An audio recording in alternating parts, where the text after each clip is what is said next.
Hi, Amy. Happy. We just watched 90 Day Fiancé The Other Way, Season 7, Episode 16. Did you like it? No, I did not. Oh, I feel like they're just elongating it so much. I feel like this was just like a nothing episode. You feel the same? a little bit. I was kind of shocked by a few things in this episode that I was not expecting. So I'll let you Okay. know what those are when we get there. Before we do, though, 1 and 2, 1, rate, review, and listen. No. 1, rate, review, and follow wherever you listen to the podcast. 2, watch the podcast on YouTube at 90 Day Fiancé, honestly. Let's start with Pattiya and Dylan. One other thing. I don't like my light right now. Okay. Anyway, so how long has he had this ring for? When did he propose last? He's using the same ring? Question mark. Mm-hmm. I think it was about 10 years ago or more when they moved to Thailand together. And then when he says, I'm taking it to get it shined up, I thought, is it silver? Because Is it not, tarnished? yes, and it looked like it was tarnished. Looked like a weird silver ring. Anyway, whatever, their taste. But yes, it's a little bit odd, I find, to be using the same ring, which did not work out so well. And the reason why he said he took it back the first time is because he thought she was in danger of pawning it, and he didn't want that to happen. And he also said that they were breaking up like every 2 to 3 weeks. Yeah. How is that even remotely healthy? Don't ask me. I don't know. But it's weird. It's very weird. The other thing that's missing from this segment is he starts off by saying Pattiya has set some boundaries, but doesn't say what they are. And I thought, isn't this a huge oversight? Won't you tell us what those boundaries are so that we can assess how your relationship is progressing? I'm assuming it has to do with mom and the phone calls. What were her terms? Was it like she can call twice a week? You can't answer the phone after 10 p.m.? I don't know. I also But don't know. Unsatisfactory not to give us that information. And then he has some information from his friend who is spot on the money, I think. If you've been with someone working on your relationship for 12 years, maybe it's not fixable. I think that's a fair assessment. Like, why do you keep trying after 12 years? Is this the time cost fallacy again? Mm-hmm. I don't know. But the questions are Yes. there. I mean, he keeps saying he loves her, he loves her, he loves her, but what does that even look like? I'm stumped. I don't get this couple. I really don't. It seems like they have everything going against them, and yet they're still together. They fight, and then all of a sudden, it's all resolved. What is going on? But yet nothing is resolved at the same time. And what really Right. surprised me in this episode was when she said that she wanted to go home to work for 6 months to pay off her debt. Mm-hmm. Why didn't you do that to begin with? Yeah, just delay going to Australia rather than flying back and forth. Or maybe this is part of she's not allowed to stay for that long on the kind of visa she has right now. So it actually makes sense for her to go back to the US for 6 months. Okay, that's a thought. Either way,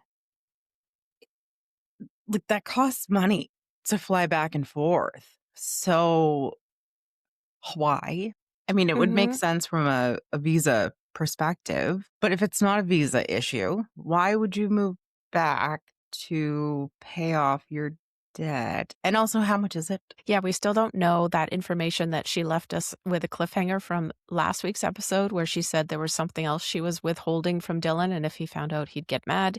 We're just guessing that it's more debt than she's revealed to him, and maybe that's why she's planning this trip back to the US because she really needs to scrape together the cash. It seems like he's also not going to sell one of his properties in order to help her pay that debt, which is a great idea. It's so stupid to sell property, which is income earning as a rental. I'm glad that at least seems to be resolved. Question mark? I don't so know. little information. But again, the flights cost money. I So know. she wants to spend money in order to make more. Mm-hmm. I know. There was also, on the subject of money, there was a comment from Dylan where he said that she got mad when they lived in Thailand because he wasn't giving her enough money. And I was like, huh? What's that all about? Tell me more. But no, Mm-mm. no more details, nothing. Why is he giving her money? Well, maybe he was giving her money because he didn't want her to dance. Hmm. Because he did say Okay. that in this episode. So he's paying her to be a stay-at-home wife, I guess. I'm still not sure, but I think this couple,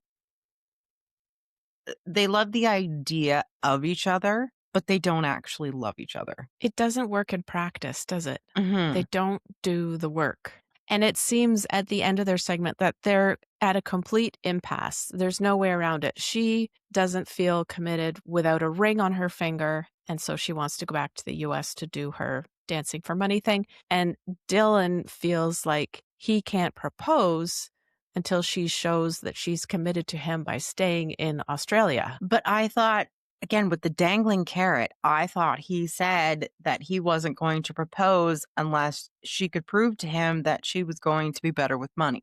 And now it's something completely different. Yeah, now it's more of a residency issue.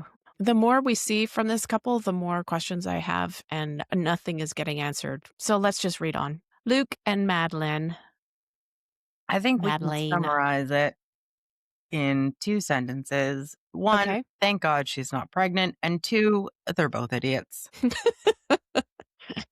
That's very concise. Yeah. So Madeleine, she does make one smart comment, which Luke said last week, which is they really shouldn't be having a baby right now because of all of the fighting. As you said last week, then why are they getting married? Yep. Yes, begs the question. She is as insufferable as ever in this episode, nasty, attacking, selfish. She's absolutely miserable. That's what I wrote down. I think she's addicted to misery. And I said he loves the chaos. Hmm. Yeah, I'm surprised at him that he loves it so much, that he stays with it, that he keeps on appeasing her over and over again, and yet he knows what's going to happen next, which is another insult, another attack, put down, belittling. And he made the comment, if you'd let me be a man and make manly decisions. What does that even mean? I don't know. I'm not a man. I can't possibly know. What manly decisions are? No, what is a manly decision? Like, I just don't even know what to say about that. No. It, Before she took the test, I wrote down my prediction for what was going to happen. She's not pregnant, Mhm. obviously. I knew that ahead of time. This will send them both over the moon because it'll make them so relieved and so joyful that they're not having a child because this is not the right time. They're both smart enough to at least recognize that they will go ahead and get married, thinking that, in fact, everything is peachy and happy and rainbows because that's their mood, when really they're just happy in the moment that they've discovered they aren't going to be parents right now. Yet. That's it. Yep. Finally, when she does bring back the test, and you can see her smiling through her attempt at looking serious, also bad acting, she gives Luke one last test. What would you want the test result to be? So pathetic. What a moment to ask that question. And but to his credit, he gave a great answer. He says, I would love you no matter what. I love you so much. And I definitely want you to be the mother of my future children. But just as an aside, please don't have children together. Please don't get married. You are not happy together at all. I agree. They are very tiresome. And I would like to read on. Okay, let's. Yay. Chloe and Jonathan. And we're done. Wow. Moving on. Wow. I don't think we've ever had such a statement of intense stupidity given during this show. Mhm. She does not know whether or not the sun has set. What? Or if it's what the clouds? Was it clouds? Yeah, it was a little bit cloudy. She's like, oh, has the sun already set? I can't tell. What? Lord help her. No, just don't. Darwinism, take over, please. Oh, God. Survival of the fittest for what she is. not. No. So she has this plan to go out with her girlfriend, Maria. Jonathan doesn't like Maria. When the two women get together, they typically party a lot. I don't know if they party hard, but they do seem to have a good time together. And this behavior he considers to be not in line with what he wants with regards to like settling down, being more stable, not going out so much and spending a lot of money. But Chloe is insistent. She has this friend. She wants to keep up her lifestyle, and that means going out and partying with her girlfriends. But she called it like a meatball night or Yes. something to that effect. And I have Uh-huh. never heard that No, before. me either. Made me kind of hungry. And Yes. like just very curious. Anyway, it doesn't even matter. Her friends are the absolute worst. I couldn't How believe so? that she had said that he hasn't cheated lately. Like, is she still stuck on the Florida trip or has he cheated on her more recently? Her friend saying that he's cheated on her at least every week. Are they hiding in the trees as well? Are they stalking him? How do they know this? He doesn't. I think that this is all just utter BS. Yeah, I wasn't sure who to believe in this segment. The way that they said everybody on the island knows that Johnny is a good time guy made me think, mm, not reliable information. That's called a rumor, not necessarily based in fact.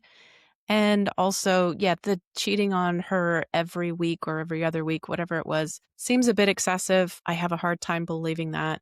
When Maria was coming to spend the night with Chloe, they also said she doesn't live on the island. She works abroad. So, how can she have so much intimate information about what Jonathan's dating habits are? Assumptions. Exactly. So I'm still pretty much on Jonathan's side. He seems to have all the qualities of somebody who is serious about settling down and wants to be in a long term monogamous relationship. I don't doubt that his past was different from that. But these two women coming in and trying to pollute Chloe's mind with ideas that he still is a party time guy and is cheating on her, I have a really hard time believing. I think it's a setup. And also, why didn't they say this before she moved to Aruba? What's the purpose of saying it now? Dramatics. Again, these aren't real friends. You should support your friends in their relationships unless the other person is an absolute trash bag. And we haven't seen that from Johnny. No, So, no. what? One final note. Did you catch when Chloe said that her phone is still paid for by her mom? Good Lord. Is there anything that Chloe pays for by herself? Anything? Yeah. I don't know. I don't know. But apparently her mom cut her off, but she's still paying for the phone because it's probably Mm. the only way to communicate with her. I assume she has a computer. Let's read on. We've got Greta and Matthew's dad. Greta is still in her hotel. It's been a couple of nights that she's been there, and I am stumped. Why hasn't she gone home? Is it just the availability of flights? Get out. Greta, go home. Go get your support system in place. Go get your cat. Yes, go get your kitty cat. Mm. I think we're all more concerned about Hazel than we are about this relationship. And I think we have been almost since the beginning. Matthew's dad comes to visit Greta. He starts off well. He's not applying the pressure too much, just asking her questions, being curious. But then he starts to talk about how badly she's broken Matthew's heart. What heart? What about her heart? That What about how disappointed she was by Matthew's behavior towards her when she arrived? But dad comes up with all of these excuses, trying to make Greta rethink, saying things like, you had so much stuff going on in your life. Is it because of that? Was it a distraction? You didn't really spend enough time here with Matthew. Do you think you need a little bit more time? You didn't give him enough of a chance. But Greta, God love her, she's adamant. She stands firm in how she's feeling, in what she's thought about, and how she's considered Matthew and her relationship over the past 6 months at least. Mhm. And she's very, very kind to dad and talking about how much the family has meant to her and how much Matthew has meant to her. So finally, he gets the message. Greta's done, and there's nothing left to do but go home and break the news to Matthew.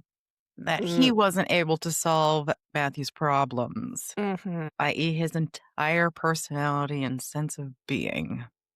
Are we being too harsh on Matthew, do you think? No, I don't think so. The guy, like he's been quite deplorable to Greta this entire time. I don't think he's shown us. I can't say he doesn't have, but he hasn't shown us any redeeming qualities at Yeah, all. they've certainly edited that way. Yeah, There's so much that he could have done, like drawers, moving his giant gaming computer out of the bedroom, make some space for her, plan activities for her, make her meals, saving money to get not an tell her that she stinks. Yes, saving several money. times. Okay. Yeah, I don't know. I know that some people are very sympathetic towards Matthew and I think don't that think so. Greta is being the crazy one in this instance, and I just don't see that. I see Greta as extremely kind and thoughtful. Logical, reasonable. Yep.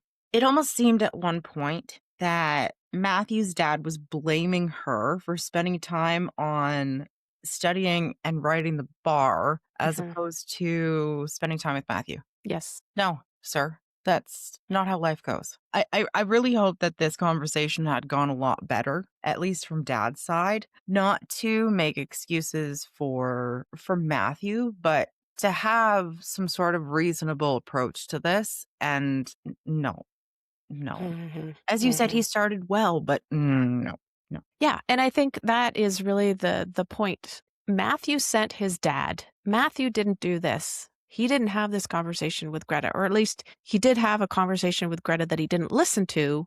So the end result of that was that he felt he had to send somebody else to go convince Greta to reconsider. So he didn't respect her boundaries that she set. He sent somebody else, like he's in grade 6. And he didn't listen to her when she initially explained exactly how she felt and why. But who knows why she broke up with him, despite the fact that she listed out several very valid and again reasonable Yes. reasons. Yes. Oh, well. Seems like it's done. And are they going to bring in another couple, do you think, on episode 17? Probably not. I doubt It's, it. it's too late. Shall we end it there? Yes, ma'am. Yes. So before we go, if you're enjoying the 90 Day Fiancé Honestly podcast, please subscribe to or give our show a follow. If you have an additional moment, please rate us. This would be a nice Christmas present and help other 90 Day fans to find our show. Thanks for listening, everyone, and happy holidays. Merry Christmas. Thanks, everyone. Happy holidays. We'll see you next week.